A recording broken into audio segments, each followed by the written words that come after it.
De beaux applaudissements.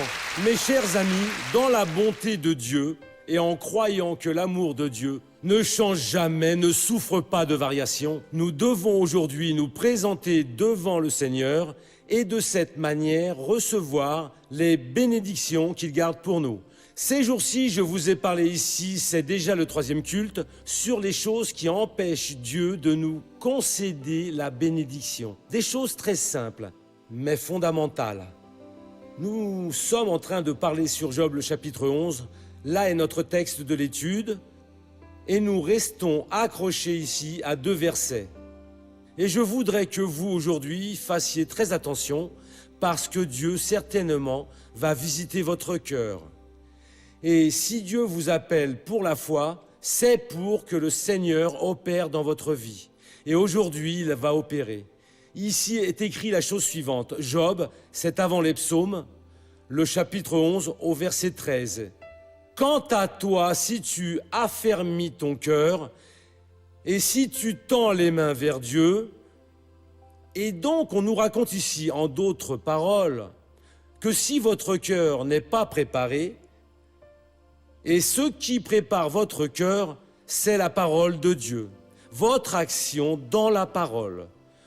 Toutes les choses que Dieu condamne, c'est pour notre bien. Ce que Dieu approuve est pour notre bien. Et nous donc devons être sincères devant Dieu, entrer dans la présence de Dieu et ouvrir notre cœur. Seigneur, je n'ai pas fait ce que le Seigneur veut, j'ai juste fait ce que je veux. Et très souvent, ce que nous voulons, ce sont des choses qui ne servent pas pour nous. Alors nous devons demander à Dieu, mais je ne veux pas faire cela. Je veux un changement. Je veux sortir de cela maintenant, transformer complètement. Avec votre cœur préparé, vous pouvez faire toutes vos demandes. Symboliquement, étendre vos mains pour que Dieu les remplisse. Si votre cœur n'est pas préparé, vous pouvez faire tout ce que vous voulez, mais Dieu ne va pas pouvoir vous bénir. Dans le verset suivant, qui est le verset numéro 14, cela c'est très important. Le psalmiste sacré a enregistré les paroles de Tsophar, qui était l'ami de Job, qui a discuté avec lui. « Si tu éloignes le mal de ta main, bon, alors nous allons préparer notre cœur. » Et au moment où nous allons être devant le Seigneur Dieu, nous devons être le plus transparent possible et authentique.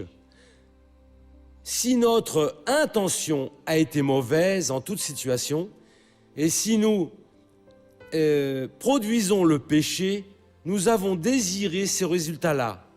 Nous devons parler avec Dieu. Dieu, réellement, j'ai voulu cela. Et en même temps, s'il existe l'iniquité dans nos mains, parce que des fois cela n'est pas le problème, mais si ça l'est, vous devez lancer cette iniquité très loin de vous. Dieu, je ne veux pas, je suis ici aujourd'hui pour résoudre une situation.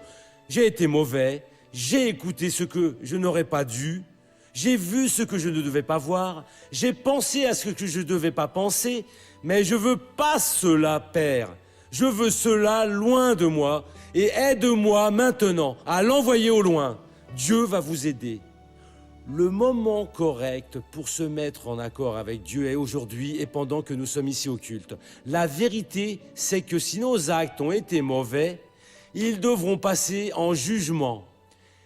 Il y a 2 jugements, un présent maintenant et un dans l'éternité. Dans le livre d'Ésaïe, j'ai aussi déjà cité cela, je vous rappelle cela pour pouvoir entamer un nouveau passage.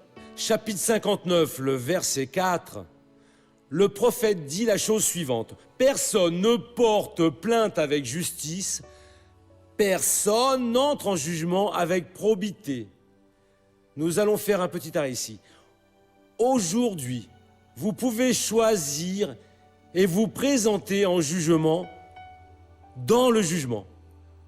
En même temps que vous comparaissez, vous devez être très sincère, tout raconter, parce que tout ce que vous êtes en train d'omettre est une pure tromperie.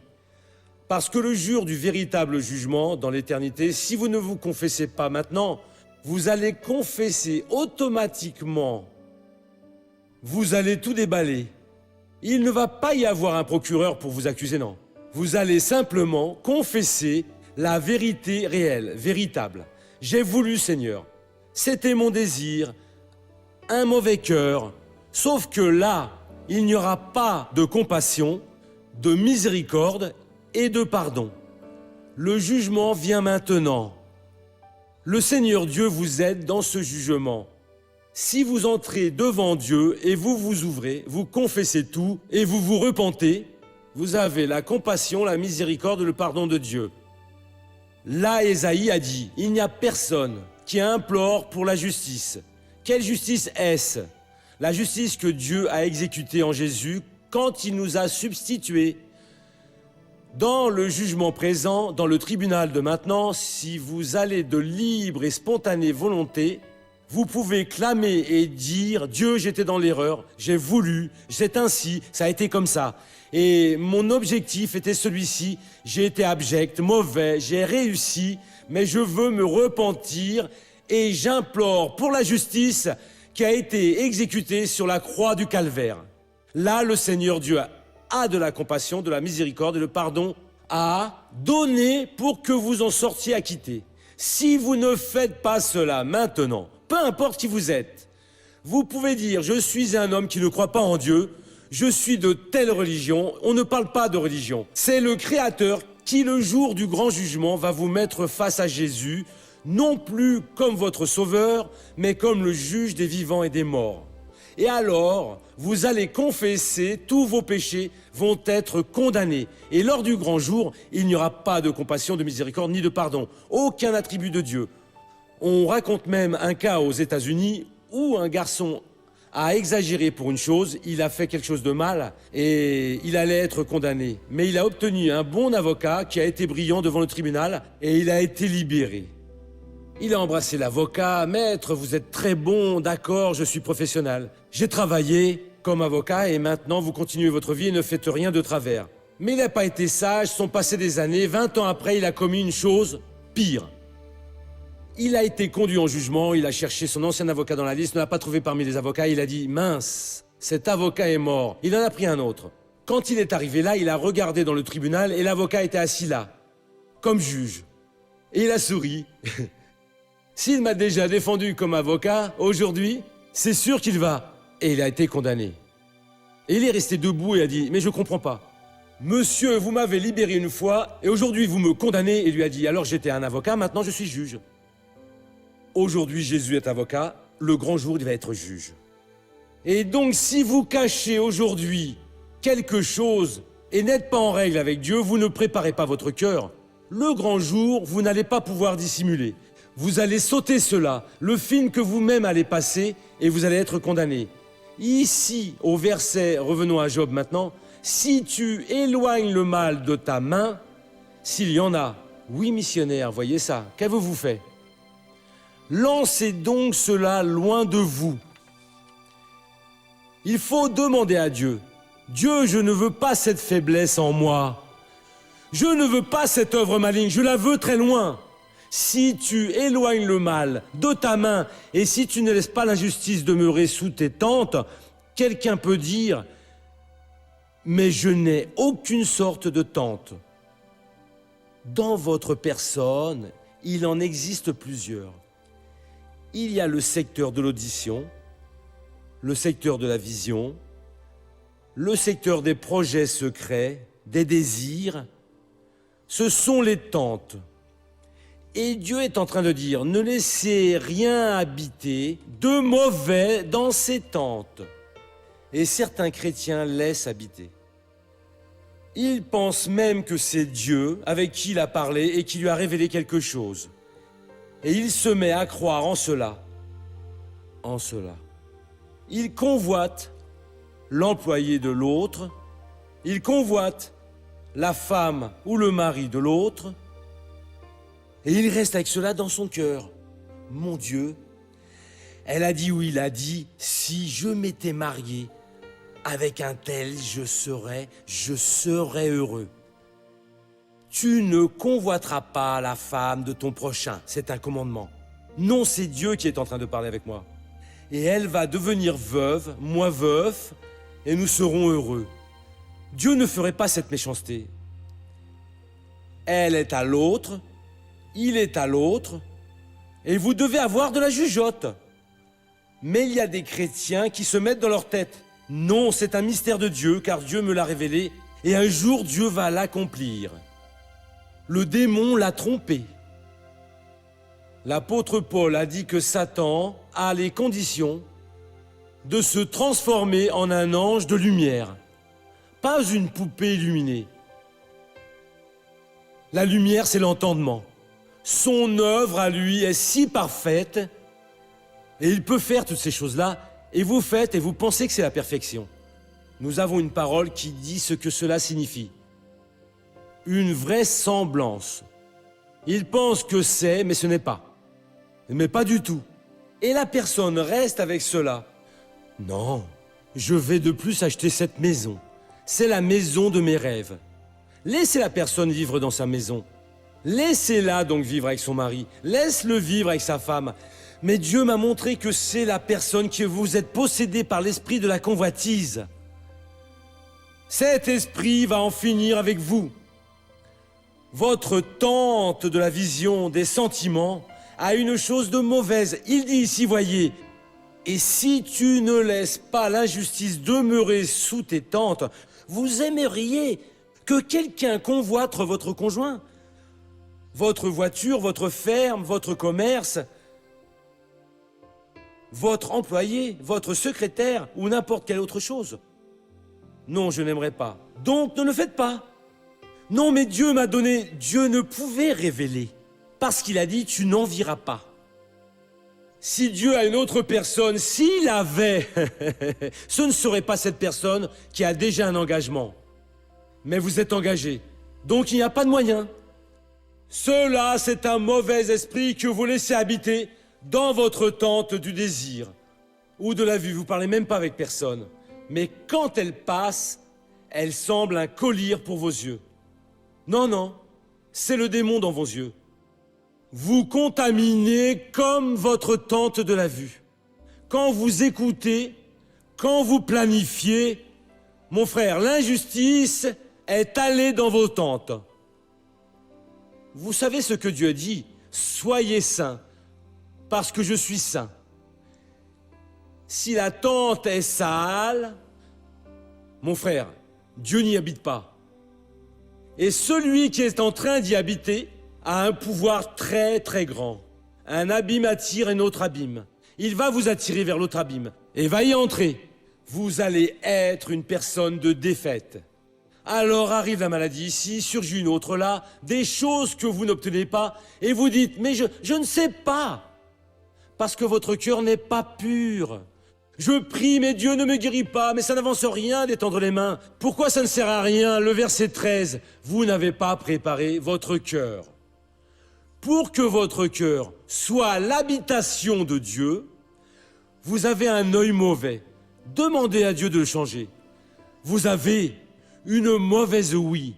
Vous êtes pervers de cœur, vous êtes jaloux, vous convoitez, vous êtes avide, et toutes ces choses néfastes, ces adjectifs péjoratifs et sales, immondes. Dites Dieu, je suis ici aujourd'hui en jugement. Je veux être transformé, Seigneur. Je ne peux plus être cette personne-là. Laissez votre beau-frère bien vivre avec votre sœur ou avec la femme de votre frère. Cessez donc ces histoires de tenter de faire des saletés. Ça, c'est le démon. Le démon va vous amener une très grande peine. Il n'y a personne qui clame pour la justice. La justice est là pour vous aider. Il n'y a personne qui comparaisse en jugement pour la vérité. Dieu, je suis ici et je veux la vérité dans ma vie. J'ai été mauvais, j'ai été très envieux. J'ai été une personne mauvaise, j'ai voulu ce que je ne devrais pas vouloir, j'ai même créé des situations fausses. Ne faites pas ça. Soyez purs parce que Dieu est pur. En ayant une contamination du diable dans un quelconque domaine, à la pointe de votre doigt, ou dans la tente secrète, dans n'importe quelle tente, vous aurez le démon dans votre vie. Vous ne serez pas heureux. C'est comme une personne qui demande la protection du voyou de son quartier. Non, vous me protégez, c'est fini, vous êtes dans ses mains. Ou qui lui demande de faire quelque chose de mal. comme certains demandent. Allez-y, éliminez cette personne. Je donne tant, et après, je veux plus et je ne peux pas. Je vais vous éliminer. Mince, prends-en plus. Et plus, vous devrez donner pendant toute votre vie. C'est mieux de ne pas se compromettre avec le mal. Et Dieu remplit vos mains. Vous voulez être quelqu'un d'heureux. Préparez bien votre cœur. Et alors vous allez étendre vos mains et vous ferez votre demande et le Seigneur va vous aider. Amen. Allons, feuilletons de la vie réelle.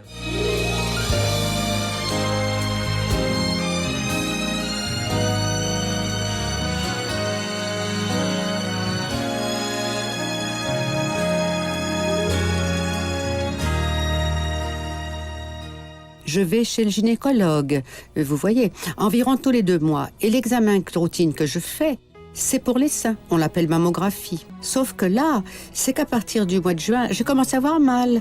Vous savez, alors j'ai fait l'examen de routine. Et quand elle a commencé à me palper, elle a senti une petite boule. C'était un nodule. Elle a dit, nous allons faire un nouvel examen pour qu'on voit vraiment si c'est ça ou non. Et je vais déjà t'envoyer chez la radiologue pour qu'elle t'observe. Ah, elle était vraiment abattue. Elle pleurait souvent. Et nous étions vraiment préoccupés, ouais. Moi, j'étais déjà en plein désespoir. Je ne faisais que pleurer, je restais à la maison, je n'allais plus dormir et je prenais vraiment beaucoup de médicaments, des calmants, des antidépresseurs. Cette époque a été très mauvaise pour nous parce que je travaille, elle travaille aussi.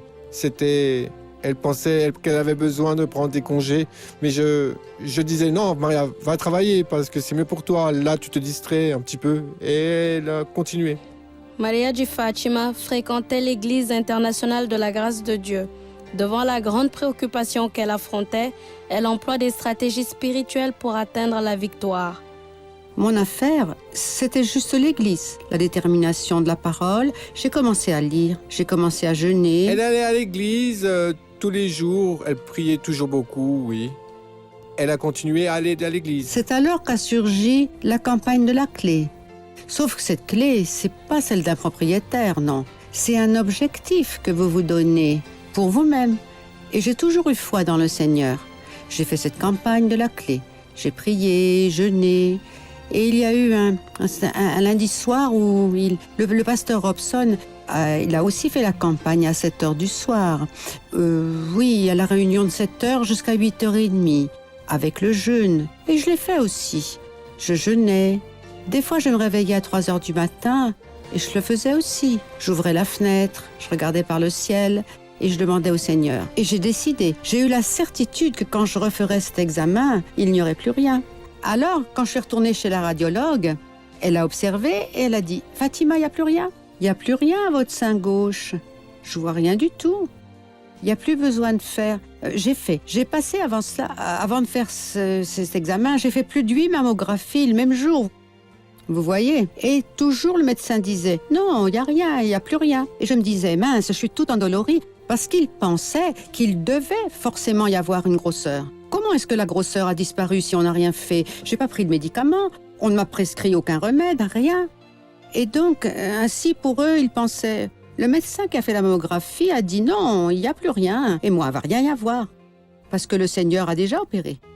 Ma guérison, je l'ai déjà eue, grâce au médecin des médecins. Alors, l'infirmière m'a demandé, vous êtes évangélique? Oui. Et elle a dit, mince, vous devez avoir une foi vraiment forte, c'est ça. Et je vais témoigner sur tous ces faits. Vous allez me voir donner ces témoignages, parce que je n'ai plus rien. Quand je suis arrivée, le radiologue a dit, voyez Fatima, c'est parti. Vous pouvez retourner chez votre médecin habituel et apportez-lui ça, parce qu'il y a déjà le commentaire. Dans votre dossier médical, ce sera déjà noté. Elle a été opérée par Dieu, c'est certain. Je n'ai plus de douleur, je n'ai plus rien, mais rien de rien, rien du tout. Cette dépression est enfin passée, elle est passée. Elle est contente, elle va travailler plus tranquille, oui. Et donc c'est fini, grâce à Dieu, c'est juste la joie, la paix. Aujourd'hui, je vis pour le Seigneur, je fais des prières, et chaque fois plus, j'approfondis ma connaissance de la parole. J'essaie de suivre la parole. Et c'est ça, j'ai des bénédictions dans ma vie. Si je veux parler, je pense que je passe toute la journée ici parlant juste des bénédictions de Dieu dans ma vie. Et j'ai eu beaucoup, et beaucoup de foi, vraiment. Tant que je vivrai, je resterai avec lui. Comme c'est beau, Jésus, gloire à Dieu. Vous voyez, mes frères, ça vaut la peine de ne pas se laisser l'injustice habiter en aucune de vos tentes. Si Dieu parle pour ne pas laisser, c'est parce qu'elle va tenter. Nous sommes dans la chair et les tentations sont réelles. Et elles viennent pour nous faire chuter.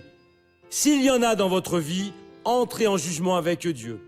Si vous êtes tombé, demandez la miséricorde de Dieu et le pardon. Vous l'obtiendrez. Maintenant, ne laissez pas l'ennemi vous vaincre.